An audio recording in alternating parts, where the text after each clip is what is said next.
Hello दोस्तों, कैसे हैं आप। आशा करता हूं आप सब बहुत अच्छे होंगे। मैं सुरेश एक बार फिर से सुरेश एकेडमी में आपका स्वागत करता हूं। दोस्तों, आज हम ROARO अर्थात समीक्षा अधिकारी और सहायक समीक्षा अधिकारी के लिए प्रीवियस ईयर पेपर सॉल्व कराने वाले हैं दोस्तों। क्योंकि अगर आपने ROARO 2023 के लिए आपने फॉर्म अप्लाई किया है और अगर पहली बार फॉर्म अप्लाई किया है तो दोस्तों आप जानना चाहते होंगे कि जो ROARO अर्थात समीक्षा अधिकारी का जो एग्ज़ाम है, जो इसके जो क्वेश्चन आते हैं वो किस लेवल के आते हैं, इसका जो एग्ज़ाम होता है किस लेवल का होता है, वो सब जानने के लिए आप प्रीवियस ईयर पेपर जरूर देखना चाहेंगे। दोस्तों, प्रीवियस ईयर पेपर के पिछले 35 क्वेश्चन जो दोस्तों हैं, शुरू के 35 क्वेश्चन मैं पिछली वीडियो में करा चुका हूं। दोस्तों, अगर आपने वो वीडियो नहीं देखी है तो नीचे डिस्क्रिप्शन में जाके आप उसके लिंक पर क्लिक करके उस वीडियो को भी देख सकते हैं। और दोस्तों, इसके आगे के जो 35 के बाद जो 36 नंबर से क्वेश्चन है वो क्वेश्चन आज हम सॉल्व कराने वाले हैं दोस्तों। दोस्तों, आज की क्लास में आपके लिए आपके ROARO 2023 के एग्जाम के पॉइंट ऑफ व्यू से काफ़ी इंपॉर्टेंट होने वाली है दोस्तों। क्योंकि दोस्तों, जो मैं एक्सप्लेनेशन कराने वाला हूँ, जो प्रीवियस ईयर क्वेश्चन तो मैं करा ही रहा हूँ सॉल्व, साथ ही इसका एक्सप्लेनेशन भी दे रहा हूँ। दोस्तों, इस एक्सप्लेनेशन से भी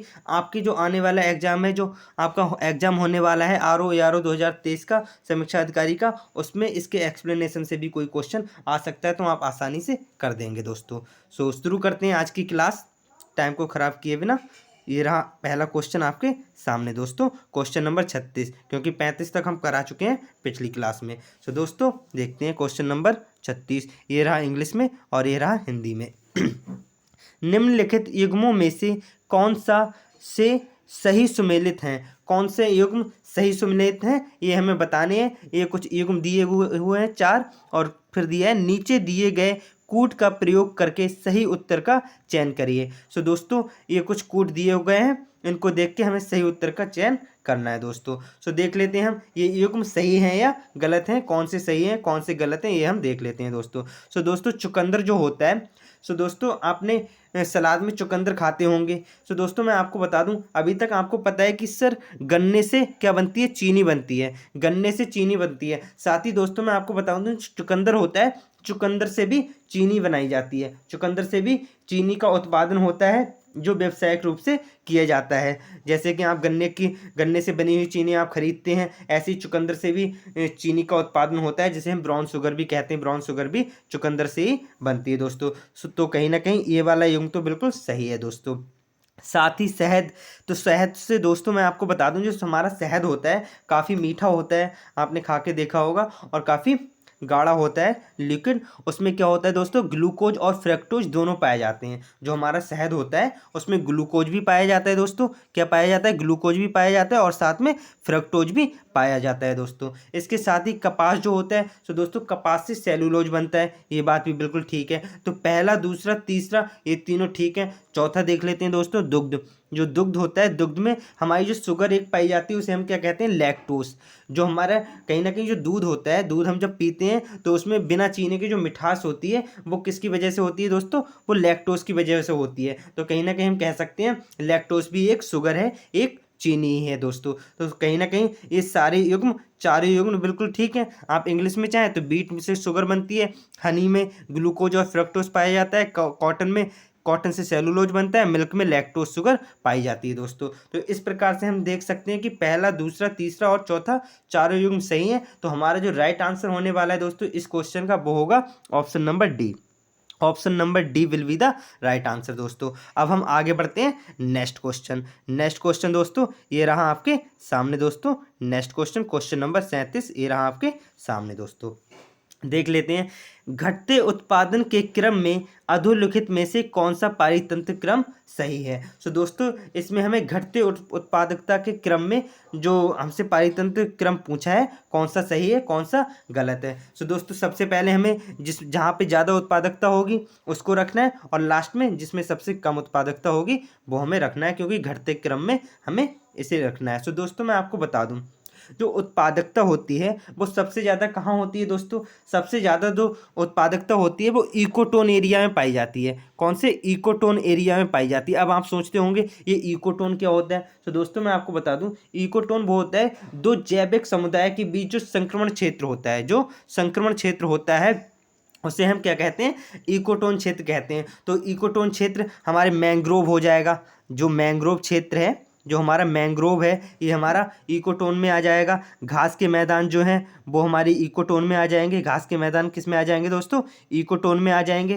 तो दोस्तों कहीं ना कहीं हम कह सकते हैं मैंग्रोव क्षेत्र में, घास के मैदान वाले क्षेत्र में हमारी जो होगी उत्पादकता ज़्यादा होगी। और दोस्तों जो सागर है, तो दोस्तों जैसा कि आपको पता है सागर हैं, झीलें हैं, इनमें क्या होती है, इनकी जो सतह होती है वो पानी के नीचे होती है। ऊपर क्या होता है, पानी होता है, ऊपर पानी होता है, नीचे सतह होती है। तो इसमें जो उत्पादकता होती है किसी भी चीज़ की वो बहुत कम होती है। तो दोस्तों आप देख सकते हैं, जैसा कि आपको पता है जो सागर है, सागर में तो ज़्यादा पानी होता है तो उसकी सतह और ज़्यादा नीचे होती है, तो उसमें तो उत्पादकता और भी ज़्यादा कम होगी। लेकिन जो झीलें होती हैं, झीलों में थोड़ा कम पानी के नीचे सतह होती है, तो उसमें कहीं ना कहीं सागर की अपेक्षा जो झील में उत्पादकता होगी वो थोड़ी ज़्यादा होगी, ये भी कह सकते हैं। लेकिन हमसे क्या पूछा है, घटते उत्पादकता के क्रम में। तो दोस्तों सबसे कम वाला लास्ट में लिखा जाएगा, सबसे ज़्यादा वाला पहले लिखा जाएगा। तो सागर में तो भाई सबसे कम होगी, ये तो हमारा ऑप्शन हो नहीं सकता, राइट। बाकी मैंग्रोव हो सकता है, मैंग्रोव में सबसे ज़्यादा उत्पादकता होगी, ये बात सही है। लेकिन सागर इसके बाद आ रहा है और घास के मैदान बाद में आ रहे हैं, तो ये वाला भी हमारा नहीं होगा। फिर तीसरा है मैंग्रोव, घास के मैदान, झील और सागर। सो दोस्तों ये हमारा क्या हो जाएगा, बिल्कुल राइट आंसर हो जाएगा। Option number C will be the right answer दोस्तों। अब हम आगे बढ़ते हैं नेक्स्ट क्वेश्चन। नेक्स्ट क्वेश्चन ये रहा आपके सामने दोस्तों, देख सकते हैं आप। निम्नलिखित में से कौन सा संबंध सही नहीं है, कौन सा संबंध सही नहीं है, ये हमसे पूछा गया है। सो दोस्तों जो स्टोरेज हमारा होता है, मोबाइल फ़ोन्स में भी होता है, लैपटॉप्स कंप्यूटर में भी होता है, जो हम स्टोरेज जिस यूनिट में सेव करते हैं उन यूनिट्स के बारे में ये क्वेश्चन है। तो मैं दोस्तों बता दूं, जो सबसे छोटी यूनिट होती है वो होती है हमारी बिट होती है। क्या होती है दोस्तों, बिट होती है दोस्तों। और जो जैसा कि इसमें दिया गया है, तो इसमें तो हमें जो सही नहीं है वो बताना है दोस्तों। इससे पहले कि आप इसका आंसर दें, मैं आपको बता दूं सबसे छोटी तो हमारी बिट हो गई दोस्तों।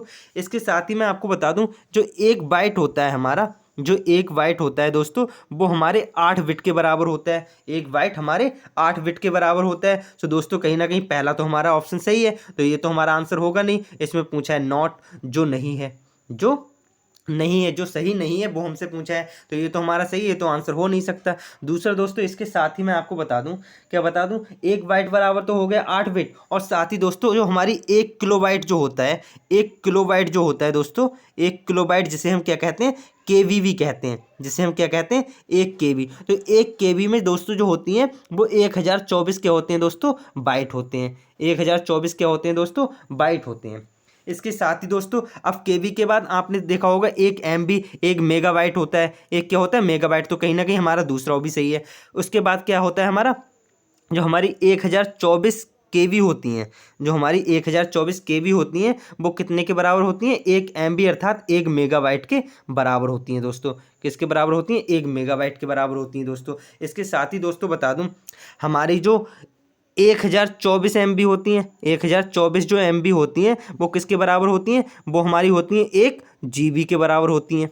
1 GB में कितने MB होती हैं भाई, 1024 MB होती हैं। तो दोस्तों 1 गीगाबाइट में 1024 किलोबाइट होते हैं, ये बात गलत हो जाएगी भाई, क्योंकि जैसा कि अभी मैंने आपको बताया 1 GB में क्या होता है दोस्तों, हमारी जो 1 GB होती है दोस्तों, हमारी जो 1 GB होती है उसमें क्या होता है, 1024 क्या होती है, MB होती हैं। तो दोस्तों इसमें किलोबाइट दिया है, तो ये बात हमारी क्या हो जाएगी, गलत। तो कहीं ना कहीं हमारा जो राइट आंसर हो जाएगा वो तो हो जाएगा यही, ऑप्शन नंबर सी क्या हो जाएगा, राइट हो जाएगा, क्योंकि इसमें नहीं पूछा जो सही नहीं है, तो यही सही नहीं है, क्योंकि 1 गीगाबाइट अर्थात 1 GB बराबर 1024 MB होती हैं दोस्तों, है ना। इसके साथ ही दोस्तों बता दूं, 1024 अगर 1 टेराबाइट की बात करें तो 1 टेराबाइट बराबर 1024 गीगाबाइट अर्थात 1024 GB होती हैं, तो ये बात भी हमारी बिल्कुल सही हो जाएगी। तो एक टीवी में कितने होते हैं, 1024 GB होते हैं। तो जिसमें ये जो गलत है वो है ऑप्शन नंबर सी, 1 गीगाबाइट में 1024 MB होती है, ना कि किलोबाइट।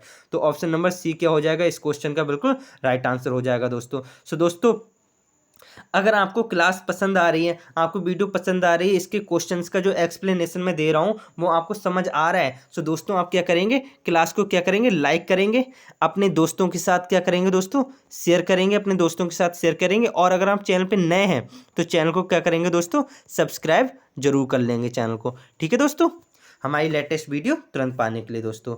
आगे बढ़ते हैं नेक्स्ट क्वेश्चन दोस्तों। ये रहा आपके सामने नेक्स्ट क्वेश्चन, क्वेश्चन नंबर 39। ये रहा आपके सामने दोस्तों। निम्नलिखित में से कौन सा कथन सही नहीं है? इसमें से भी हमसे पूछा है कौन सा कथन सही नहीं है, ये हमसे पूछा गया। नोट आप देख सकते हैं, जो सही नहीं है वो हमसे पूछा गया है दोस्तों। तो मनुष्य का कान 1000 हर्ट्ज पर सबसे सुग्राही होता है, बिल्कुल सही है। ज़्यादा सेंसिटिव होता है 1000 हर्ट्ज पे, ये बात हम कह सकते हैं अकॉर्डिंग टू आर ओ की जो आंसर की आई थी उसके अकॉर्डिंग। ये हमारा ऑप्शन सही हो जाता है। वैसे तो 2000 से 5000 के बीच जो हमारी फ्रीक्वेंसी होती है उसमें हमारा जो मनुष्य के कान होते हैं वो ज़्यादा सेंसिटिव होते हैं दोस्तों। इसके साथ ही मनुष्य की आंख लाल रंग के लिए सबसे अधिक सुग्राही होती है। जी नहीं, ये बात बिल्कुल गलत है, क्योंकि ये लाल रंग के लिए सुग्राही नहीं होती है। ये क्या होती है भाई? हरे रंग के लिए सबसे ज़्यादा सुग्राही होती है। कैसे? ग्रीन कलर के लिए सबसे ज़्यादा सुग्राही होती है दोस्तों। हरे रंग के लिए सबसे ज़्यादा सुग्राही होती है। सबसे ज़्यादा सेंसिटिव किसके लिए होती है भाई? रेड नहीं होता है, वो क्या होता है? ग्रीन कलर के लिए सबसे ज़्यादा सुग्राही होती है दोस्तों। तो कहीं ना कहीं हमारा राइट आंसर तो हो जाएगा यही, ऑप्शन नंबर बी हमारा क्या हो जाएगा? राइट आंसर हो जाएगा, क्योंकि हमसे नॉट पूछा है जो सही नहीं है। इसके साथ ही दोस्तों सुनने की जो दृढ़ता होती है वो 1/10 सेकंड होती है। Persistence of hearing is 1/10 second. तो दोस्तों ये मैं आपको बता दूं ये क्या होती है। जैसे मैं अभी आपको बोल रहा हूँ, जो मैं आपको पढ़ा रहा हूँ, कुछ बोल रहा हूँ, तो जो आप सुन रहे हैं ना, तो ये जो सुन रहे हैं ये आपके दिमाग में कब तक रहेगा? ये मतलब कहीं ना कहीं इस टाइप के ये क्वेश्चन है, परसिस्टेंस ऑफ हियरिंग ये कब तक रहती है? जैसे अभी मैंने कहा परसिस्टेंस ऑफ हियरिंग ये हमारे अंदर कब तक रहेगी? हमारे दिमाग में 1/10 सेकंड तक रहती है। 1 सेकंड के 10वें हिस्से तक ये हमारी रहती है, इतने टाइम तक हमारे दिमाग में रहती है दोस्तों। इसके साथ ही दोस्तों मैं बताता हूँ परसिस्टेंस ऑफ विजन जो होता है, जो हमारा परसिस्टेंस ऑफ विजन जो, जैसे अब यहाँ वीडियो देख रहे हैं, क्लास को देख रहे हैं, अब इस क्वेश्चन को आप देख रहे हैं, तो इसके बाद जब आप इसके आगे निकल जाएंगे तो ये कब तक आपके दिमाग में रहेगा? सेम टू सेम वो रहेगा 1/16 सेकंड तक। कितने भाई? 1/16 सेकंड, 1 सेकंड के 16वें हिस्से तक आपके दिमाग में इसका पूरा विजन, पूरी फोटो, पूरी इमेज बनी रहेगी 1/16 सेकंड तक। और जो हमारी परसिस्टेंस ऑफ हियरिंग होती है वो 1/10 सेकंड तक, जो मैं बोल रहा हूँ वो आपके दिमाग में 1/10 सेकंड तक रहेगा, बिल्कुल सेम टू सेम। और उसके बाद भी दोस्तों रहता है, लेकिन उसमें क्या होता है थोड़ा सा हम भूलने लगते हैं इस टाइप से। सो दोस्तों हमारा जो सी और डी जो है वो तो बिल्कुल ठीक है, जो गलत है वो है ऑप्शन नंबर बी, लाल रंग के प्रति सेंसिटिव नहीं होता है, ये तो ग्रीन कलर के प्रति सेंसिटिव होता है। तो ऑप्शन नंबर बी क्या हो जाएगा? हमारा बिल्कुल राइट आंसर हो जाएगा। Option number B will be the right answer दोस्तों। अब आगे बढ़ते हैं नेक्स्ट क्वेश्चन। नेक्स्ट क्वेश्चन दोस्तों ये रहा आपके सामने, देख लेते हैं।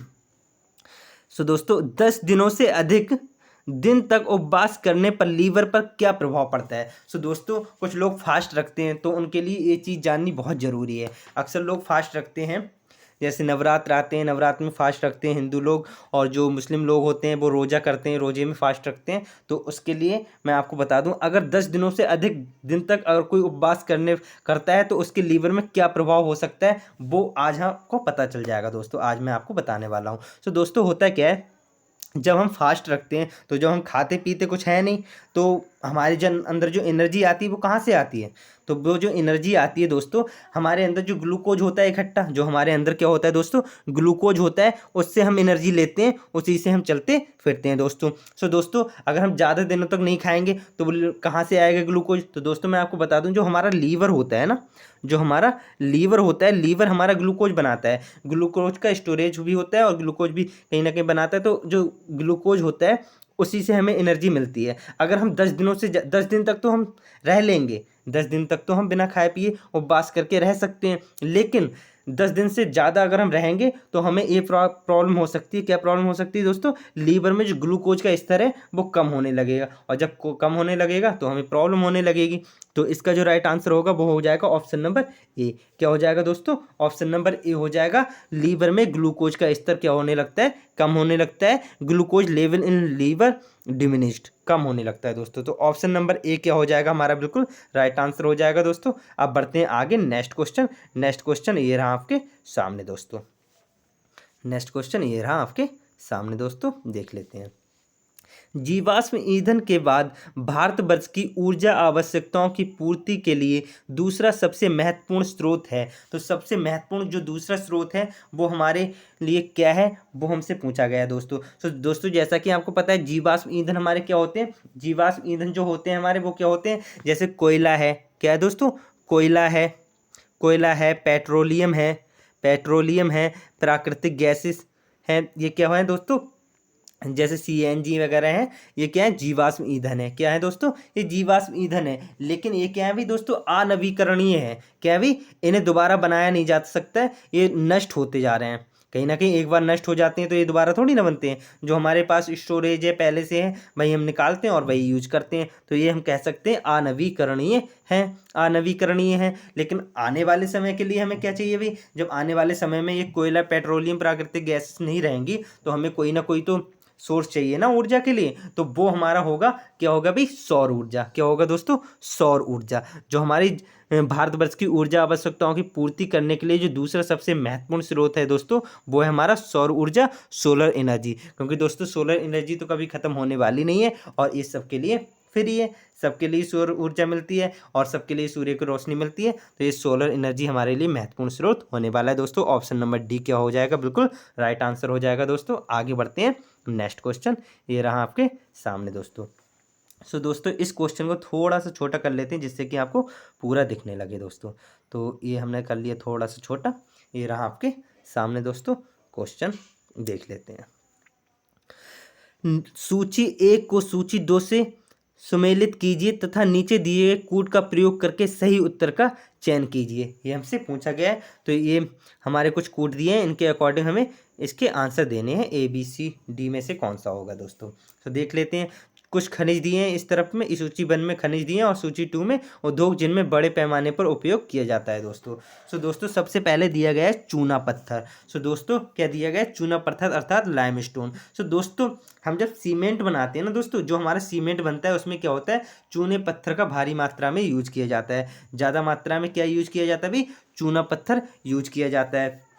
चूना पत्थर एक्चुअली ये सीमेंट कैसे बनता है दोस्तों, इसमें क्या होता है, चूना पत्थर और जो मिट्टी होती है इनका यूज किया जाता है। तो इनको पहले तो बहुत ज़्यादा गर्म किया जाता है और गर्म करने के बाद पीस दिया जाता है, तब क्या बनता है भाई दोस्तों, सीमेंट बनता है। सो दोस्तों जो सीमेंट में ज़्यादा मात्रा में यूज किया जाता है वो किया जाता है चूना पत्थर। सो दोस्तों ए का तो एक से मिलान हो जाएगा, बिल्कुल ठीक हो जाएगा दोस्तों। इसके साथ ही कॉपर जो तांबा होता है इसका यूज किन कामों में किया जाता है, बिजली का सामान बनाने में किया जाता है, हवाई जहाज का निर्माण करने में किया जाता है, इस्पात बनाने में किया जाता है।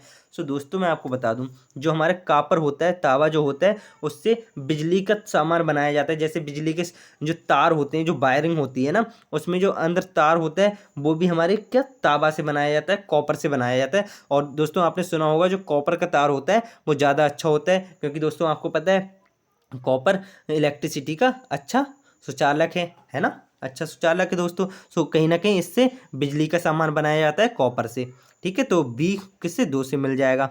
बाकी सी बॉक्साइट, बॉक्साइट दोस्तों आपको पता है बॉक्साइट जो होती है वो एल्यूमिनियम की क्या होती है, और होती है, एल्यूमिनियम की क्या होती है, और होती है, ठीक है दोस्तों। बॉक्साइट से क्या निकाला जाता है, एल्यूमिनियम निकाला जाता है। और एल्यूमिनियम क्या बनाने में यूज किया जाता है, इस्पात या हवाई जहाज का निर्माण। तो दोस्तों मैं आपको बता दूं, हवाई जहाज का जो निर्माण किया जाता है उसमें सबसे ज़्यादा क्या लगाया जाता है, एल्यूमिनियम अर्थात बॉक्साइट का यूज सबसे ज़्यादा हवाई जहाज के निर्माण में किया जाता है, क्योंकि बॉक्साइट जो है एल्यूमिनियम की और है दोस्तों। फिर उसके बाद मैग्नीज। तो दोस्तों जो मैग्नीज होती है, मैग्नीज का निर्माण किस में किया जाता है, इस्पात के निर्माण में किया जाता है, स्टील के निर्माण में मैग्नीज का यूज किया जाता है दोस्तों। सो दोस्तों हमारा ए का 1, बी का 2, सी का 3 और डी का 4, ये हमारा है ऑप्शन नंबर ए में, ऑप्शन नंबर ए। तो कहीं ना कहीं ऑप्शन नंबर ए ही हमारा क्या हो जाएगा दोस्तों, बिल्कुल राइट आंसर हो जाएगा। Option number A will be the right answer दोस्तों। अब आगे बढ़ते हैं, नेक्स्ट क्वेश्चन ये रहा आपके सामने दोस्तों,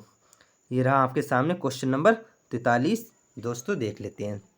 नदी का जल प्रदूषण मापा जाता है। तो नदी में जो जल प्रदूषण होता है वो हम किसके द्वारा मापते हैं, जल में घुली क्लोरीन की मात्रा से, या जल में घुली ओजोन की मात्रा से, जल में घुली नाइट्रोजन की मात्रा से, या जल में घुली ऑक्सीजन की मात्रा से। हम किससे ये मापते हैं, जल प्रदूषण जो होता है, किसी नदी में या तालाब में जो जल प्रदूषण होता है हम किसके द्वारा मापते हैं दोस्तों। तो दोस्तों मैं आपको बता दूं, जो जल प्रदूषण होता है वो मापा जाता है ऑक्सीजन की मात्रा। हम देखते हैं कि जो जल में ऑक्सीजन की मात्रा है वो कितनी है, कम हुई है या ज़्यादा हुई है। तो दोस्तों अगर ऑक्सीजन की मात्रा कम होती है तो हम कहते हैं कि इसमें जल प्रदूषण हो गया। तो ऑप्शन नंबर डी क्या हो जाएगा, बिल्कुल राइट आंसर हो जाएगा। जल में घुली ऑक्सीजन की मात्रा को हम चेक करते हैं, उसको मापते हैं, amount of oxygen dissolve in water. Option number D क्या हो जाएगा, बिल्कुल राइट आंसर हो जाएगा दोस्तों। अब आगे बढ़ते हैं, नेक्स्ट क्वेश्चन ये रहा आपके सामने दोस्तों।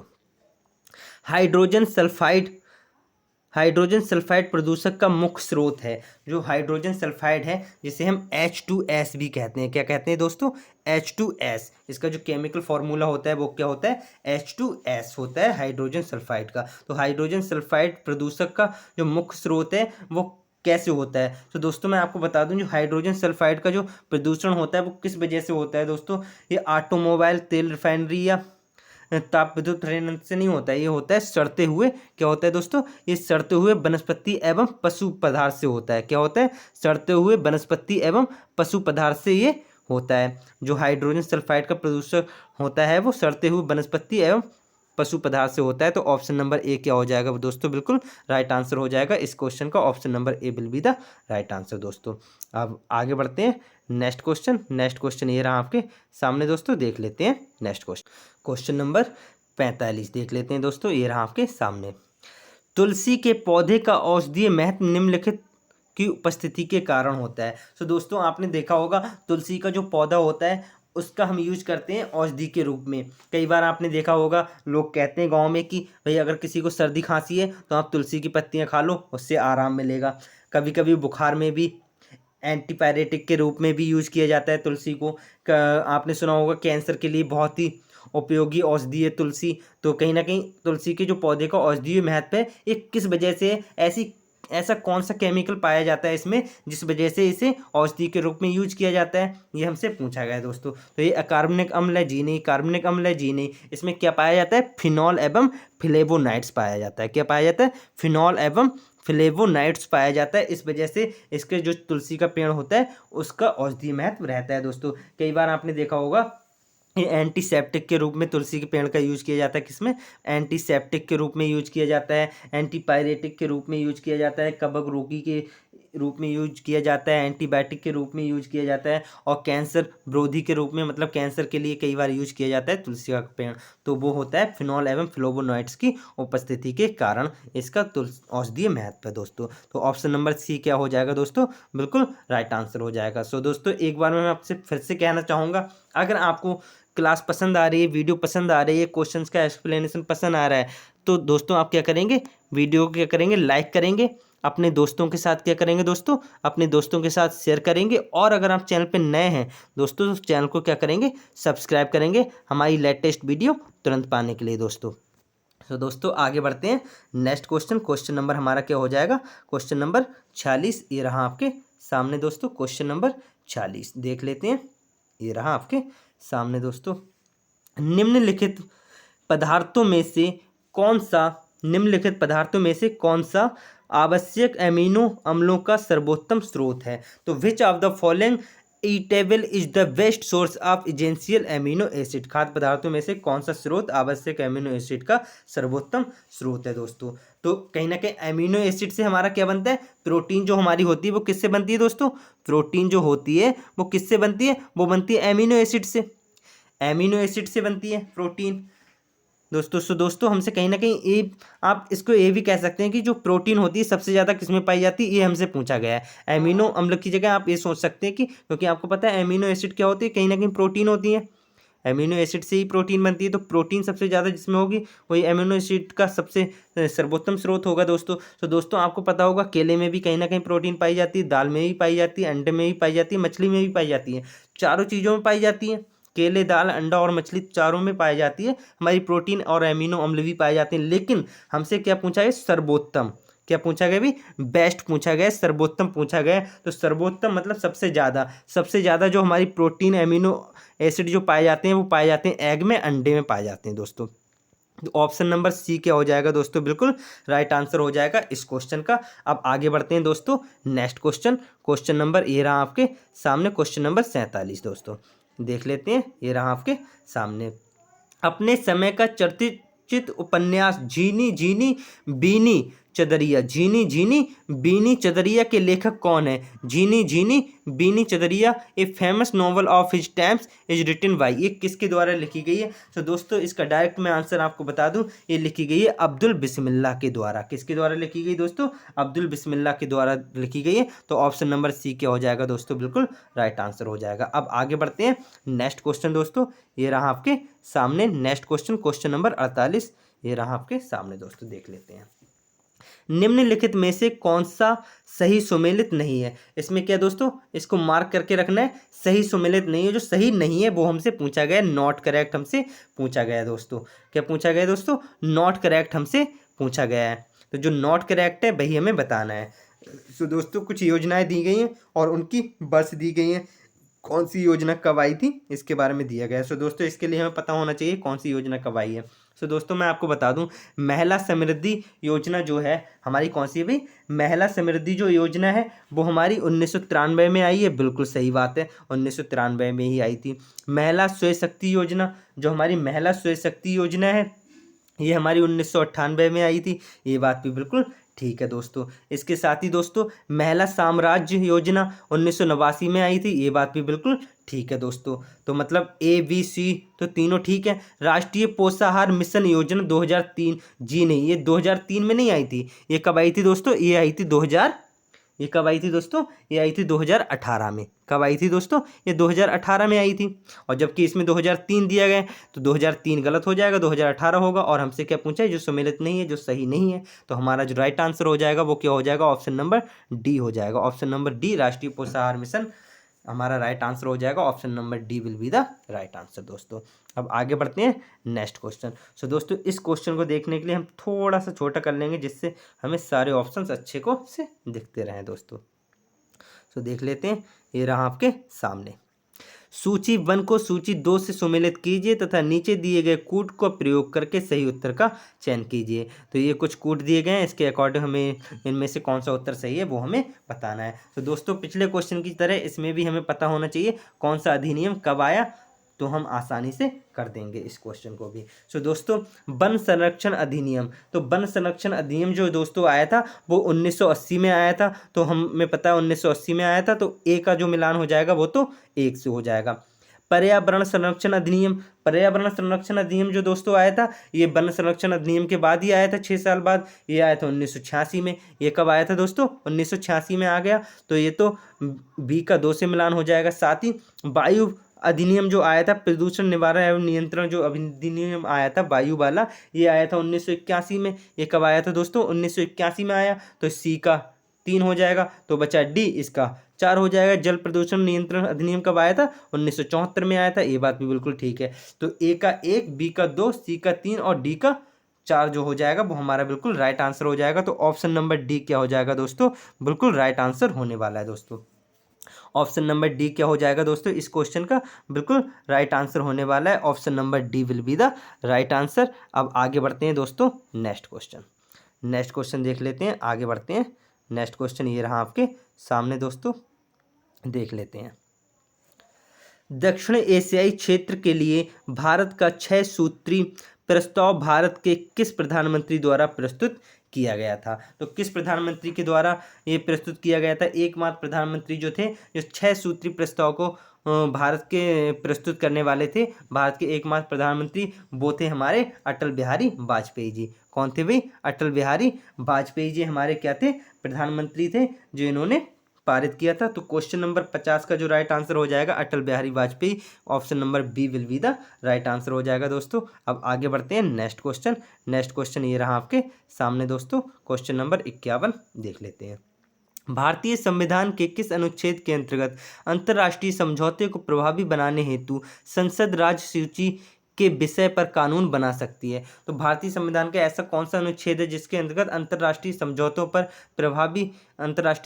को प्रभावी बनाने के लिए जो संसद होती है, जो हमारी क्या होती है? संसद होती है, वो राजसूची के विषय पर कानून बना सकती है। जो हमारी पार्लियामेंट होती है वो कानून बना सकती है। ये ऐसा कौन सा आर्टिकल है? सो दोस्तों इसका डायरेक्ट मैं आंसर बता दूं, वो आर्टिकल है आर्टिकल 253। आर्टिकल 253 के अंतर्गत जो हमारी संसद होती है वो अंतर्राष्ट्रीय समझौतों को प्रभावी बनाने के लिए राजसूची के विषय पर कानून बना सकती है। ऑप्शन नंबर डी क्या हो जाएगा? बिल्कुल राइट आंसर हो जाएगा। Article 253 will be the right answer. आगे बढ़ते हैं, नेक्स्ट क्वेश्चन ये रहा आपके सामने दोस्तों, देख लेते हैं। भारतीय संविधान की प्रस्तावना में इसके सभी नागरिकों को कौन सा न्याय प्रदान करने की व्यवस्था की गई है? तो कौन सा न्याय प्रदान करने की व्यवस्था की गई है दोस्तों? ये हमसे पूछा गया है दोस्तों। सो दोस्तों इस क्वेश्चन का जो राइट आंसर होने वाला है वो तो हो जाएगा हमारा सामाजिक, आर्थिक एवं राजनैतिक। कौन सा? सामाजिक, आर्थिक एवं राजनैतिक will be the right answer. Option number D क्या हो जाएगा? बिल्कुल राइट आंसर हो जाएगा दोस्तों। क्या हो जाएगा? ऑप्शन नंबर डी क्या हो जाएगा दोस्तों? बिल्कुल राइट आंसर होने वाला। सो दोस्तों न्याय तो हमारे हो गए तीन प्रकार के, सामाजिक, आर्थिक एवं राजनैतिक। इसके साथ ही दोस्तों मैं आपको बता दूं, इसमें स्वतंत्रता बताई गई है। कौन कौन सी स्वतंत्रता बताई गई भाई? विचार की स्वतंत्रता, अभिव्यक्ति की स्वतंत्रता, हम कुछ भी सोच सकते हैं, कुछ भी अभिव्यक्त कर सकते हैं, और विश्वास की स्वतंत्रता, धर्म की स्वतंत्रता और उपासना की स्वतंत्रता। ये स्वतंत्रताएं दी गई हैं 5।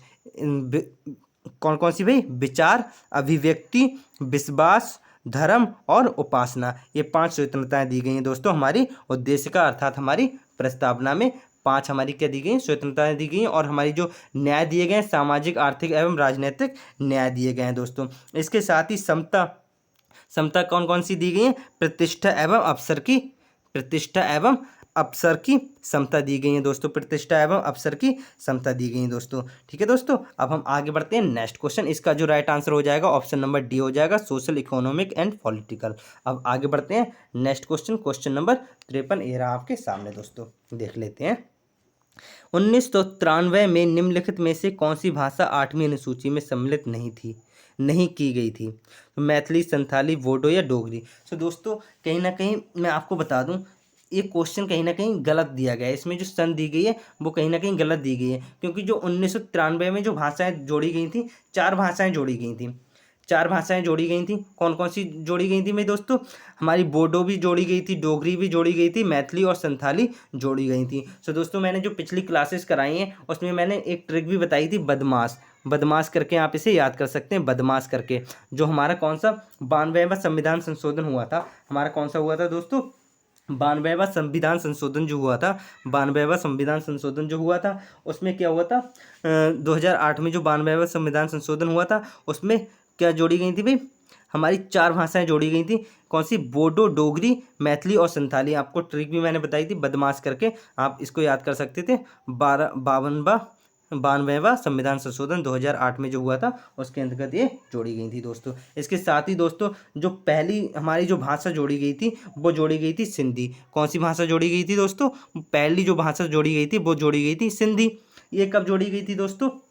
ये जो जोड़ी गई थी ये हमारी जोड़ी गई थी कौन से संविधान संशोधन में जोड़ी गई थी दोस्तों? ये जोड़ी गई थी 21वें संविधान संशोधन में। कौन से? 21वें संविधान संशोधन जो हुआ था हमारा 1967 को हुआ था। कब हुआ था दोस्तों? 1967 को जो 21वां संविधान संशोधन हुआ था उसमें पहली सिंधी भाषा जोड़ी गई थी। इसके बाद दोस्तों 50 सालों के बाद क्या होता है? 71वां संविधान संशोधन हुआ। कौन सा? 71वां संविधान संशोधन हुआ था, जो कि कब हुआ था? 1992 में हुआ था। कब हुआ था दोस्तों? 1992 में हुआ था। इसमें 3 भाषाएं जोड़ी गई थी, जिसको हमने एक ट्रिक बताई थी, नमक। नमक करके आपको याद करनी थी। नेपाली, मणिपुरी और कोंकणी। नेपाली, मणिपुरी और कोंकणी दी होती और इसके अलावा चौथी भाषा दूसरी दी गई होती तो हमारा वो आंसर हो जाता है। लेकिन ये जो कहीं ना कहीं क्वेश्चन है यही कन्फ्यूजन वाला क्वेश्चन है, तो इसमें दोस्तों वैसे तो इसमें कोई सा भी आंसर नहीं होने वाला। अगर इसमें किसी एक की जगह कोई दूसरी भाषा दे दे तो हमारा वही क्या हो जाएगा? राइट आंसर हो जाएगा। तो दोस्तों एक बार मैं फिर से बता दूं, जो 21वां संविधान संशोधन 1967 में हुआ था उसमें पहली भाषा सिंधी जोड़ी गई थी। उसके ठीक 50 साल के बाद 71वां संविधान संशोधन 1992 में हुआ था, उसमें 3 भाषाएं जोड़ी गई थी, नेपाली, मणिपुरी और कोंकणी। नमक ट्रिक से आप याद कर सकते हैं। उसके बाद क्या होता है दोस्तों? 21 साल के बाद फिर से संविधान संशोधन होता है, 92वां संविधान संशोधन, जो कि 2008 में होता है दोस्तों। इसमें 4 भाषाएं जोड़ी गई थी, बोडो, डोगरी, मैथिली और संथाली। मैंने बदमाश ट्रिक से आपको याद कराया था दोस्तों, आप कर सकते हैं याद दोस्तों। सो दोस्तों इसका जो ये जो क्वेश्चन है ये तो थोड़ा कन्फ्यूजन वाला है दोस्तों। सो दोस्तों अगर आपको सारे क्वेश्चन का एक्सप्लेनेशन समझ आ रहा है तो क्लास को आप क्या करेंगे, लाइक करेंगे, अपने दोस्तों के साथ शेयर करेंगे, और अगर आप चैनल पर नए हैं दोस्तों तो चैनल को क्या करेंगे, सब्सक्राइब जरूर कर लेंगे दोस्तों, ठीक है, हमारी लेटेस्ट वीडियो तुरंत पाने के लिए दोस्तों। सो आगे बढ़ते हैं, नेक्स्ट क्वेश्चन देख लेते हैं। ये रहा आपके सामने क्वेश्चन नंबर 54, ये रहा आपके सामने दोस्तों।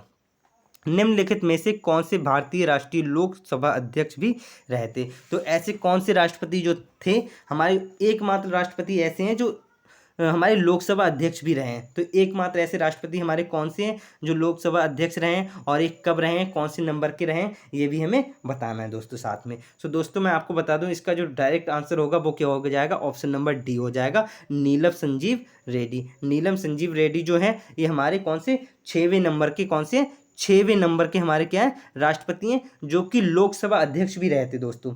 ये क्या रहे थे भी, लोकसभा अध्यक्ष भी रहे थे। और साथ में एक इंपॉर्टेंट बात और है इनके बारे में, ये जो नीलम संजीव रेड्डी जो 6वें राष्ट्रपति हुआ करते थे, ये हमारे निर्विरोध रहे थे। क्या, निर्विरोध जीते थे। क्या जीते थे भी दोस्तों, निर्विरोध जीते थे। इनके अपोजिट साइड में कोई खड़ा नहीं हुआ था राष्ट्रपति पोस्ट के लिए दोस्तों। तो नीलम संजीव रेड्डी क्या हो जाएगा, हमारा बिल्कुल राइट आंसर हो जाएगा। ये लोकसभा अध्यक्ष रहे थे, एकमात्र ऐसे राष्ट्रपति हैं दोस्तों। तो दोस्तों अब आगे बढ़ते हैं, नेक्स्ट क्वेश्चन नंबर 55, ये रहा आपके सामने दोस्तों, देख लेते हैं। निम्नलिखित में से कौन सही सुमेलित नहीं है, कौन सा सही नहीं है वो हमसे पूछा है, जो नॉट करेक्ट है वो हमसे पूछा गया है दोस्तों।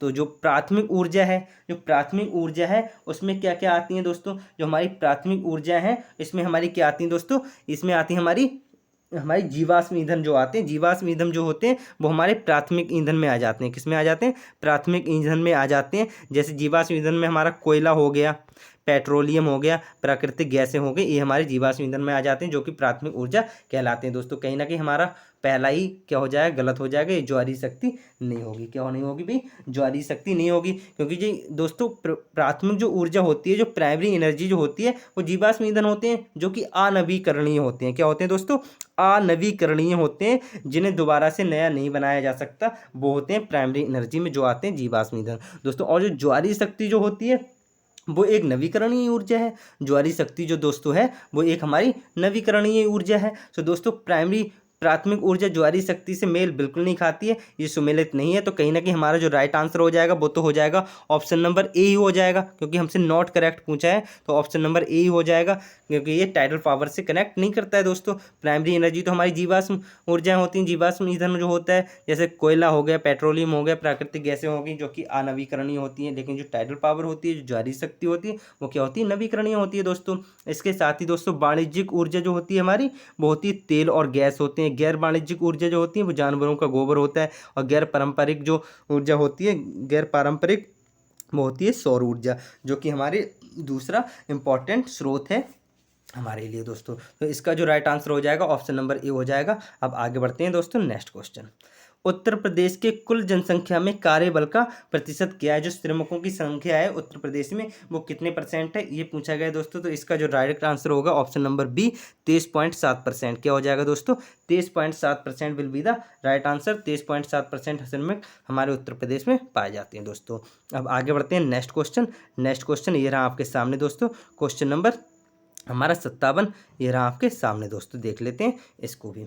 निम्नलिखित में से कौन विरासत शहरों के समग्र विकास के लिए चुने गए 12 हृदय शहरों में नहीं है? तो दोस्तों एक हृदय योजना है, उसमें 18 शहरों को शामिल किया गया है। कितने भी दोस्तों, 18 शहरों को शामिल किया गया है। तो इनमें से कौन सा नहीं है, ये हमसे पूछा गया है। तो दोस्तों इसके लिए आपको पता होना चाहिए 18 जो हृदय योजना में जो 18 शहर हैं, जो एक्चुअली ये हृदय योजना है, इसमें 18 शहरों को शामिल किया गया है। तो इसकी जो देख रेख है वो कौन करेगा भी, ये जो मंत्रालय है, ये जो हमारा मंत्रालय है वही करने वाला है। जो हमारा आवास और शहरी मंत्रालय है, इसने हृदय योजना की शुरुआत की थी, जिसमें 18 शहर हैं दोस्तों। आवास एवं शहरी मंत्रालय के द्वारा ये शुरू की गई। तो ये 18 शहरों का क्या विकास करने वाला है और इसकी देखरेख करने वाला है। तो दोस्तों जो 18 शहर हैं वो कौन कौन से हैं, एक बार मैं आपको बता देता हूँ। हमारा क्या हो जाएगा, अमृतसर हो जाएगा दोस्तों, वाराणसी हो जाएगा दोस्तों, वाराणसी हो जाएगा, अजमेर हो जाएगा दोस्तों, क्या हो जाएगा, अजमेर हो जाएगा, अमरावती हो जाएगा दोस्तों। अमरावती के बाद द्वारका हो जाएगा। क्या हो जाएगा दोस्तों? द्वारका हो जाएगा हमारा। और क्या हो जाएगा? गया भी हो जाएगा हमारा। गया हो जाएगा दोस्तों। इसके साथ ही कांचीपुरम हो जाएगा। क्या हो जाएगा दोस्तों? कांचीपुरम हो जाएगा। मथुरा हो जाएगा दोस्तों हमारा। क्या हो जाएगा? मथुरा हो जाएगा। और हमारा पुरी भी हो जाएगा, जैसा कि ये दिया है, पुरी भी हो जाएगा। और हमारा वाराणसी तो हो ही गया अभी। और एक बादामी है, बादामी हो जाएगा। और हमारा कौन सा हो जाएगा दोस्तों? बेलंकन्नी हो जाएगा। क्या हो जाएगा? बेलंकन्नी हो जाएगा। और वारंगल भी हो जाएगा दोस्तों। और हमारा कौन सा हो जाएगा दोस्तों? ये हमारे पूरे 18 हो जाएंगे। ये हमारे पूरे 18 हो गए। 1 2 3 4 5 6 7 8 9 10 11 सॉरी। तो ये हमारे पूरे 18 शहर हो जाते हैं। ये कौन से कितने हो जाते हैं भी दोस्तों? ये पूरे एक्चुअली 18 नहीं, एक्चुअली 12 शहर हैं। कितने भी? 12 शहर हैं। 1 2 3 4 5 6 7 8 9 10 11 12। कितने शहर हैं भी? 12 शहर हैं। ये हमारे कितने हैं? 12 हृदय शहर हैं। कितने? 12। तो हमारा गया, पुरी और वारंगल क्या है? हमारे हृदय के अंदर आते हैं। और आगरा जो है ये हमारे हृदय के अंदर नहीं आते, हृदय योजना के अंदर नहीं आता है। तो जो दोस्तों हृदय में जो हमारे शहर हैं वो कितने? 12 शहर हैं। कितने शहर हैं भी? 12 शहर हमारे हृदय योजना के अंतर्गत आते हैं, जो कि आवास और शहरी मंत्रालय के अंतर्गत ये योजना शुरू की गई थी। ऑप्शन नंबर ए क्या हो जाएगा? बिल्कुल दोस्तों राइट आंसर हो जाएगा। अब आगे बढ़ते हैं नेक्स्ट क्वेश्चन। क्वेश्चन नंबर हमारा क्या हो गया अभी दोस्तों? क्वेश्चन नंबर हमारा कौन सा हो गया अभी दोस्तों? क्वेश्चन नंबर 58 ये रहा आपके सामने दोस्तों, देख लेते हैं। भारत के कृषि उत्पाद व्यापार एवं वाणिज्य बिल 2020 में से निम्न में किसका उल्लेख नहीं किया गया है? तो किसका उल्लेख नहीं किया गया है दोस्तों? तो दोस्तों मैं आपको बता दूं, हमें पता होना चाहिए इसमें किस किस का उल्लेख किया गया है दोस्तों। तो दोस्तों कृषि उत्पाद व्यापार एवं वाणिज्य बिल जो है, जो कि 2020 में पारित किया गया था, इसमें हमारी ये किसके अंतर्गत आता है दोस्तों? ये बता दूं पहले तो मैं आपको, ये किसके अंतर्गत आता है दोस्तों ये बता दूं। तो दोस्तों इसमें जो आता है वो हमारी आवश्यक वस्तुएं होती हैं। जो हमारी आवश्यक वस्तुएं होती हैं कृषि के लिए, जो हमारा जो युद्ध या अकाल जब पड़ जाता है, तो हमारी जो सरकार देगी वो इसके अंतर्गत क्या क्या दे सकती है? आवश्यक वस्तुएं देगी, संविदा कृषि देगी भाई दोस्तों। और इसके साथ ही कृषि उत्पाद विपणन समिति, जिसे हम क्या कहते हैं, शॉर्ट में हम कह सकते हैं APMC, agriculture produce market committee, APMC जिसे हम शॉर्ट में कहते हैं दोस्तों। तो इसमें जो शामिल नहीं किया गया है वो न्यूनतम समर्थन मूल्य को शामिल नहीं किया गया है। न्यूनतम समर्थन मूल्य को शामिल नहीं किया गया, तो इसका जो राइट आंसर हो जाएगा ऑप्शन नंबर सी हो जाएगा। न्यूनतम समर्थन मूल्य को शामिल नहीं किया गया है, इसका उल्लेख नहीं किया गया है दोस्तों। और दोस्तों मैं आपको बता दूं, अब आप सोचते होंगे मिनिमम सपोर्ट प्राइस जो न्यूनतम समर्थन मूल्य होता है वो होता है क्या है दोस्तों? तो दोस्तों मैं आपको बता दूं, ये जो न्यूनतम समर्थन मूल्य जो होता है, ये सरकार के द्वारा एक न्यूनतम जो होता है प्राइस तय किए गए होते हैं, जो कि जिस पे कि जो किसानों से जो फसल होती है, किसानों की जो फसल होती है वो सरकार के द्वारा खरीदी जाती है। मिनिमम प्राइस जो होते हैं वो सरकार के द्वारा उस प्राइस पे किसानों के द्वारा जो फसल की जाती है उसको सरकार खरीदती है। तो जो न्यूनतम समर्थन मूल्य होता है वो कितना होता है? जो कि किसानों की लागत जो होती है दोस्तों, किसानों की जो लागत होती है और जो प्राइस रखा जाता है न्यूनतम समर्थन मूल्य, किसानों की लागत से 1.5 गुना रखा जाता है। कितना दोस्तों? 1.5 गुना रखा जाता है। किसानों ने जितनी भी एक कहीं ना कहीं हम एवरेज निकालते हैं कि किसानों का इतना एवरेज लगा है 1 एकड़ में या 1 हेक्टेयर में इतना लगा है, तो उसी के अकॉर्डिंग हम क्या रखते हैं, उसके 1.5 गुना कीमत रखते हैं। उस फसल की 1.5 गुना कीमत न्यूनतम समर्थन मूल्य में रखते हैं, और उसी मूल्य पर सरकार क्या करती है? किसानों से फसल खरीदती है दोस्तों। तो इसमें जो शामिल नहीं किया गया वो किया गया option number C, minimum support price को शामिल नहीं किया गया। आगे बढ़ते हैं नेक्स्ट क्वेश्चन। क्वेश्चन नंबर 59 ये रहा आपके सामने दोस्तों। पारंपरिक लोक नाट्य भांड पाथर किस राज्य केंद्र शासित प्रदेश से संबंधित है? सॉरी दोस्तों। दोस्तों इसका जो डायरेक्ट आंसर होगा वो क्या हो जाए? जम्मू कश्मीर। ये जम्मू कश्मीर से संबंधित है दोस्तों। अब आगे बढ़ते हैं नेक्स्ट क्वेश्चन, ये रहा आपके सामने दोस्तों। सबरी संकल्प अभियान का संबंध, सबरी संकल्प अभियान का संबंध किससे है? ये हमसे पूछा गया है। इसका संबंध किससे है दोस्तों? दोस्तों मैं आपको बता दूं, ये जो सबरी संकल्प अभियान है ये क्यों शुरू किया गया था ये बता दूं मैं आपको दोस्तों। ये किया गया था कुपोषण को दूर करने के लिए। किसको दूर करने के लिए दोस्तों? कुपोषण को दूर करने के लिए ये प्रोग्राम, ये अभियान शुरू किया गया। और ये किसके अंतर्गत आता है दोस्तों? ये जो आता है वो कौशल विकास और उद्यमिता मंत्रालय के अंतर्गत आता है। कौन से? कौशल विकास और उद्यमिता मंत्रालय के अंतर्गत ये आता है दोस्तों, सबरी संकल्प योजना। और जो ये किससे संबंधित है, ये जो सबरी संकल्प योजना है, ये किससे संबंधित है दोस्तों? जैसा कि आपको पता है, ये कुपोषण को खत्म करने के लिए, कुपोषण को दूर करने के लिए शुरू किया गया था। तो ये दोस्तों राष्ट्रीय पोषण अभियान से संबंधित होगा दोस्तों। ये किससे संबंधित होगा? नेशनल न्यूट्रिशन मिशन से संबंधित है दोस्तों। ऑप्शन नंबर डी क्या हो जाएगा दोस्तों? बिल्कुल राइट आंसर होने वाला है दोस्तों। अब आगे बढ़ते हैं नेक्स्ट क्वेश्चन। नेक्स्ट क्वेश्चन ये रहा आपके सामने दोस्तों, देख लेते हैं नेक्स्ट क्वेश्चन। सूची 1 को सूची 2 से सुमेलित कीजिए। सूची 1 को सूची 2 से सुमेलित कीजिए, ये हमसे कहा गया है। और इसके साथ ही इसके नीचे दिए गए कूट के अनुसार सही उत्तर का चयन करना है दोस्तों। तो एक तरफ लोकगीत गए और दिए गए और दूसरी तरफ गायन का अवसर दिया गया। किस अवसर पर कौन सा लोकगीत गाया जाता है दोस्तों? सो दोस्तों मैं आपको बता दूं, ये जो चैती है, ये जो चैती लोकगीत है, ये कब गाया जाता है? ये गाया जाता है मौसमी गीत है। ये एक्चुअली क्या है? एक मौसमी गीत है, मौसम के टाइम पे गाया जाता है। तो इससे हम मौसमी गीत से मिला देंगे। ये क्या हो गया दोस्तों? एक मौसमी गीत है। और जो कजरी है, ये कजरी जो लोकगीत है, ये कब गाया जाता है? और दोस्तों ये जो चैती है ना दोस्तों, ये जो चैती है दोस्तों, मैं आपको बता दूं, ये जो चैती लोकगीत है, ये हमारा कब गाया जाता है? ये मौसमी गीत है और ये पूर्वी यूपी में ज़्यादा गाया जाता है। पूर्वी यूपी और बिहार में ये गाया जाता है चैती दोस्तों। इसके साथ ही जो दोस्तों ये जो कजरी है, ये जो कजरी है, ये कब गाया जाता है? तो दोस्तों ये भी कहीं ना कहीं एक मौसमी गीत है। ये भी एक मौसमी गीत है जो कि बिहार क्षेत्र में गाया जाता है। और साथ ही दोस्तों ये विवाह के टाइम पर गाया जाता है बहुत ज़्यादा। कजरी जो गीत है, लोकगीत, ये विवाह के टाइम पर बहुत ज़्यादा गाया जाता है और ये एक मौसमी गीत भी है दोस्तों। इसके साथ ही रसिया, रसिया जो लोकगीत है, ये कब गाया जाता है? ये गाया जाता है दोस्तों, ये कब गाया जाता है? ये ब्रज का लोकगीत है। ये क्या है दोस्तों? ये ब्रज में गाया जाता है, ब्रज का लोकगीत है। और सोहर, जो सोहर है दोस्तों, ये कब गाया जाता है? ये गाया जाता है जब किसी बच्चे का जन्म होता है, तो उसका जब नामकरण संस्कार जो होता है तब गाया जाता है। ये क्या कहलाता है? ये संस्कार गीत कहलाता है दोस्तों। तो हमारा ए जो है वो तो मिल जाएगा मौसमी गीत से, कजरी जो है वो विवाह से मिल जाएगा। मतलब ए का 4 और बी का 3, ए का 4 और बी का 3। और दोस्तों रसिया जो है हमारा वो क्या है? ब्रज का लोकगीत है, मतलब सी का 2 और सोहर का 1। तो ऑप्शन नंबर ए क्या हो जाएगा दोस्तों? बिल्कुल राइट आंसर हो जाएगा। Option number A will be the right answer.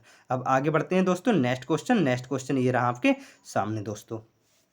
Reserve bank of India के निम्नलिखित गवर्नरों पर विचार करें एवं उन्हें कालक्रम अनुसार व्यवस्थित करें। सो दोस्तों कौन सा गवर्नर पहले है, उसके अकॉर्डिंग उसके बाद कौन बना, इस टाइप से हमें कालक्रम अनुसार व्यवस्थित करने हैं दोस्तों। तो इसके लिए हमें पता होना चाहिए कौन सा गवर्नर कब बना दोस्तों, ये हमें पता होना चाहिए दोस्तों। तो देख लेते हैं। तो जो दोस्तों डॉक्टर सी रंगराजन जो थे, जो हमारे डॉक्टर सी रंगराजन जो थे, वो हमारे कब बने थे दोस्तों?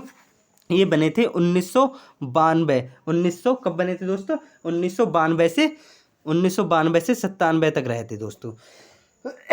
सॉरी दोस्तों, 1992 से 97 तक रहे थे दोस्तों। एक बार मैं फिर से लिख देता हूँ सही से। 1992 से 97 तक हमारे डॉक्टर सी रंगराजन जी रहे थे गवर्नर आरबीआई के दोस्तों। और फिर जो आईजी पटेल जो है, जो आईजी पटेल हैं, ये 1977 से 82 तक रहे थे दोस्तों। 1977 से 82 तक रहे थे दोस्तों। ये कब तक रहे थे? 1987 से 1987 से दोस्तों 82 दोस्तों 1987 से कब तक रहे थे? 82 तक। 77 से 82 तक रहे थे। एक बार मैं फिर से साफ साफ लिख देता हूँ दोस्तों, एक बार फिर से लिख देता हूँ मैं। तो डॉक्टर सी रंगराजन जो रहे थे वो हमारे 1992 से 97 तक रहे थे। 1992 से 97 तक रहे थे। और जो पटेल जी थे ये 1977 से 82 तक रहे थे। 1977 से 82 तक रहे थे। और डॉक्टर डी सुब्बा राव जो थे, डॉक्टर डी सुब्बा राव जो थे, ये कब रहे थे दोस्तों? ये रहे थे 2008 से 2013 तक। 2008 से 2013 तक कौन रहे थे भाई दोस्तों? डॉक्टर सुब्बा राव रहे थे। और जो डॉक्टर मनमोहन सिंह जी थे, जो कि हमारे प्रधानमंत्री भी रहे थे, ये जो आरबीआई के गवर्नर रहे थे, ये कब रहे थे दोस्तों? तो ये जो रहे थे, ये रहे थे 1982 में। 1982 से 85 तक लगभग रहे थे। 1982 के करीब, 1982 से 85 तक ये रहे थे दोस्तों। 1982 से 85 तक ये रहे थे दोस्तों। तो सबसे पहले जो गवर्नर रहने वाले हैं वो कौन रहे थे भाई दोस्तों, देख लेते हैं। तो दोस्तों ये तो 1977 से रहे थे, 1977 से 82 तक। हमारे ये कौन है भाई, doctor IG. Patel, doctor IG. Patel रहते दोस्तों। तो कहीं ना कहीं 77 सबसे पहले आ रहा है, तो डॉक्टर आई.जी. पटेल सबसे पहले आरबीआई गवर्नर रहते।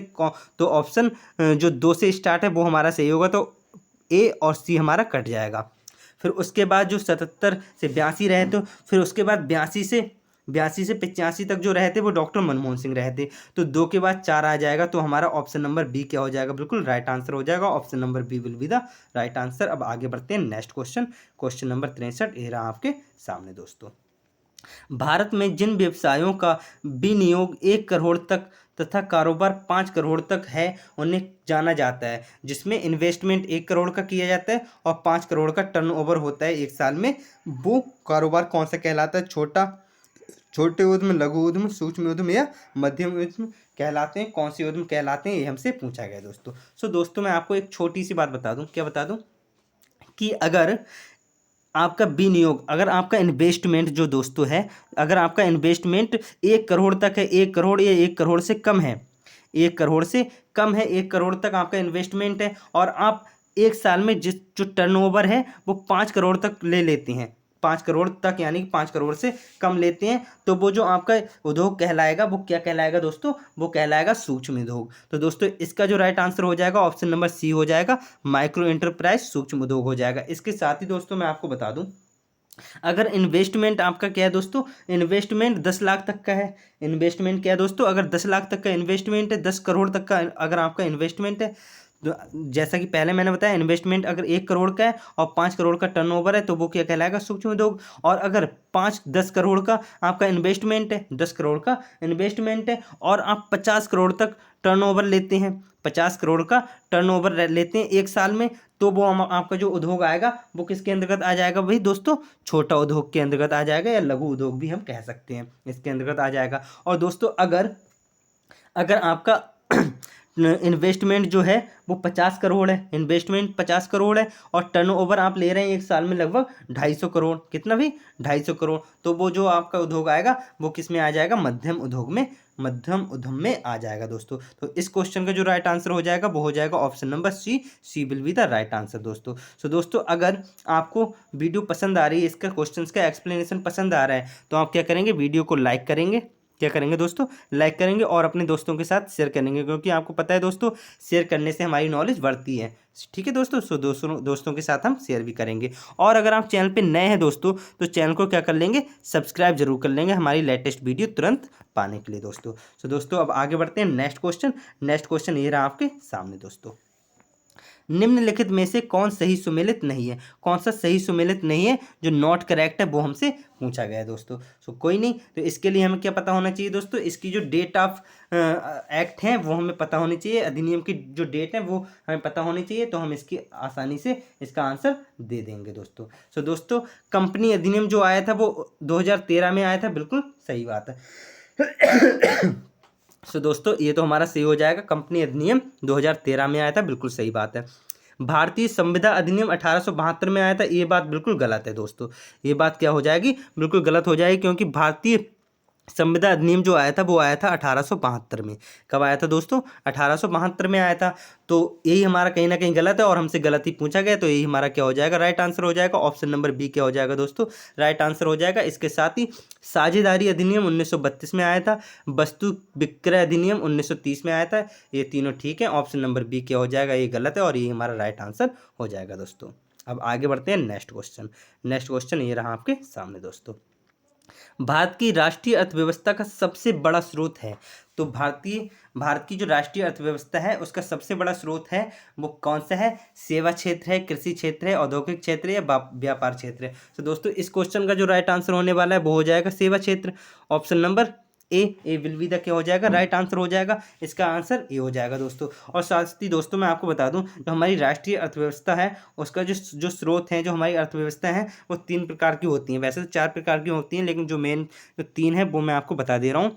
प्राइमरी अर्थात प्राथमिक, और द्वितीयक, और क्या होगी भी द्वितीयक और तृतीयक दोस्तों, ठीक है, तृतीयक। तो प्राथमिक में जो आते हैं वो आता है हमारा कृषि क्षेत्र। क्या आता है दोस्तों, इसमें आ जाता है कृषि क्षेत्र। और जो द्वितीयक होता है इसमें औद्योगिक क्षेत्र आ जाते हैं। क्या आ जाते हैं दोस्तों, औद्योगिक क्षेत्र आते हैं। और तृतीयक जो है इसमें सेवा क्षेत्र आ जाता है, सेवा क्षेत्र आ जाता है। और कौन सा हमारा क्षेत्र कितना परसेंट हमारे राष्ट्रीय अर्थव्यवस्था को का स्रोत है वो भी मैं आपको बता दूं। तो वो मैं आपको बता दूं, जो प्राइमरी है वो लगभग 21% है। और जो द्वितीयक है वो हमारा लगभग 24% है, लगभग 24%। लेकिन जो तृतीयक है वो हमारा जो सेवा क्षेत्र है वो लगभग 53% है, 53 पॉइंट कुछ परसेंट है, लगभग 53%। तो सबसे ज़्यादा हमारा तृतीय क्षेत्र अर्थात सेवा क्षेत्र सबसे बड़ा स्रोत है राष्ट्रीय अर्थव्यवस्था का। तो दोस्तों ऑप्शन नंबर ए क्या हो जाएगा इस क्वेश्चन का, बिल्कुल राइट आंसर हो जाएगा। अब आगे बढ़ते हैं दोस्तों नेक्स्ट क्वेश्चन। नेक्स्ट क्वेश्चन ये रहा आपके सामने दोस्तों, देख लेते हैं। निम्नलिखित घटनाओं या योजनाओं पर विचार कीजिए और कालक्रम अनुसार व्यवस्थित कीजिए। सो दोस्तों ये कुछ योजनाएं दी गई हैं, इनकी अगर हमें डेट पता है तो हम अच्छे से कालक्रम अनुसार लगा सकते हैं दोस्तों। तो हमें पता होना चाहिए सामुदायिक विकास कार्यक्रम की शुरुआत जो हुई थी वो कब हुई थी दोस्तों, 1952 में हुई थी। कब हुई थी दोस्तों, 1952 में हुई थी। प्रजातांत्रिक विकेंद्रीकरण की संतति जो हुई थी, ये जो हुई थी वो हुई थी 1957 में हुई थी दोस्तों। कब हुई थी, 1957 में हुई थी दोस्तों। कब हुई थी दोस्तों, 1957 में। और की विलेज स्कीम की शुरुआत जो KBS की शुरुआत हुई थी ये कब हुई थी दोस्तों, ये हुई थी 1950 में। कब हुई थी दोस्तों, 1950 में।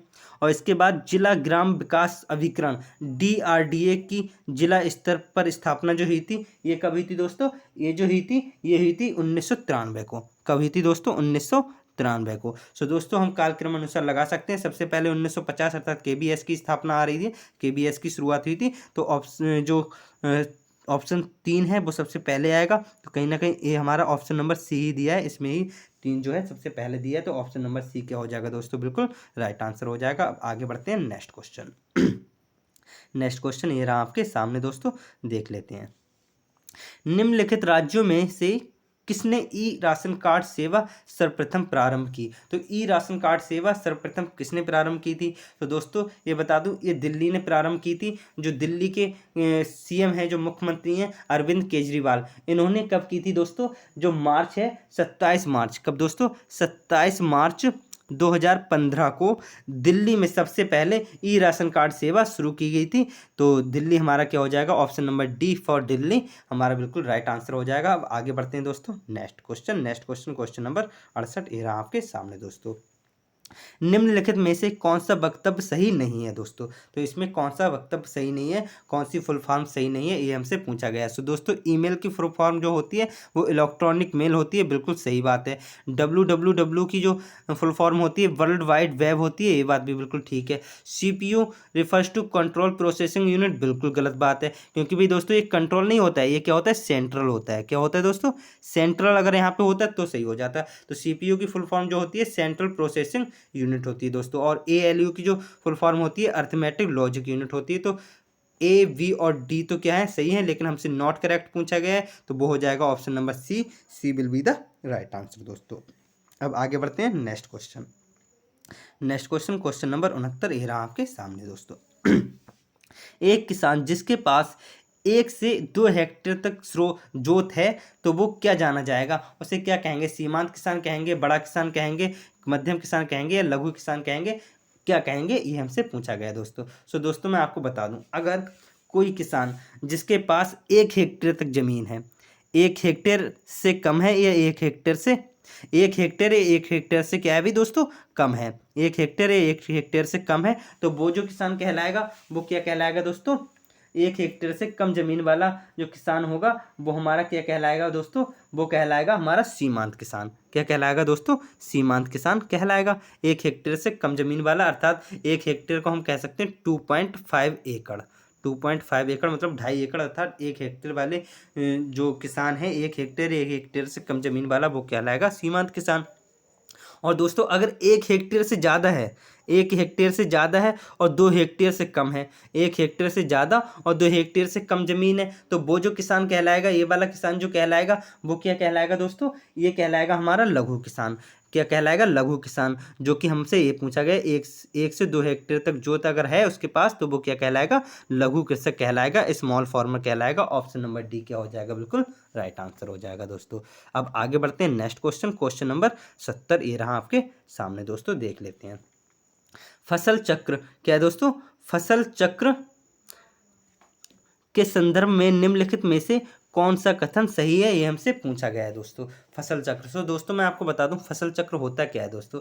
फसल चक्र एक प्रकार की एक साइकिल होती है। जैसे हमारा मान लीजिएगा कोई खेत है, 1 एकड़ का खेत है, तो इसमें हमने एक बार कोई फसल की, ऐसी फसल की जिसकी जड़ होती है वो क्या होती है, गहरी होती है, गहरे तक जाती है उसकी जड़। तो इस टाइप की एक फसल की, फिर जब दोबारा से हम उसके बाद इस फसल को काटने के बाद हम दोबारा से जो दूसरी फसल करेंगे वो हम करेंगे थोड़ी उथली ज़मीन वाली, जो उथली ज़मीन के अंदर उसकी जड़ रहती है। तो एक बार गहरी, एक बार उथली, एक बार गहरी, एक बार उथली ज़मीन वाली हम फसल करेंगे दोस्तों। ये हमारा फसल चक्र कहलाता है दोस्तों। ये क्या कहलाता है, हमारा फसल चक्र कहलाता है। तो ऐसा हमारे कौन से ऑप्शन में दिया है, पहला दिया है गहरी जड़ों वाली फसलों के बाद उसी तरह की फसलें उगाएंगे, तो इससे तो भाई उर्वरकता क्षमता खत्म हो जाएगी। जैसे हमारी 1 सेंटीमीटर नीचे तक जो ज़मीन ली जा रही है, 1 सेंटीमीटर नीचे गहरी तक कोई फसल की जा रही है, फिर से हम वही करेंगे दोस्तों। जब एक बार हम करेंगे तो वहाँ की जो ज़मीन होगी उसकी उर्वरकता क्षमता समाप्त हो जाएगी। तो इसके लिए हमें फसल चक्र का यूज करना होगा, फसल चक्र को फॉलो करना होगा।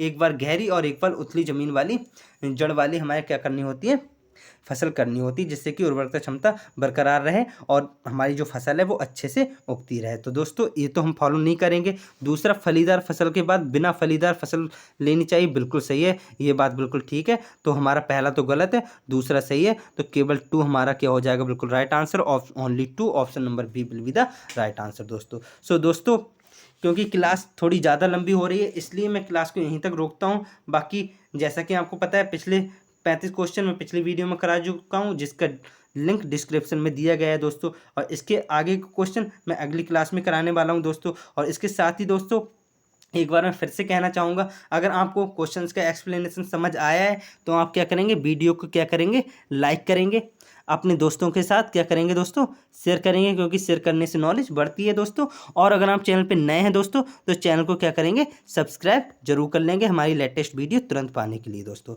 So thank you for watching.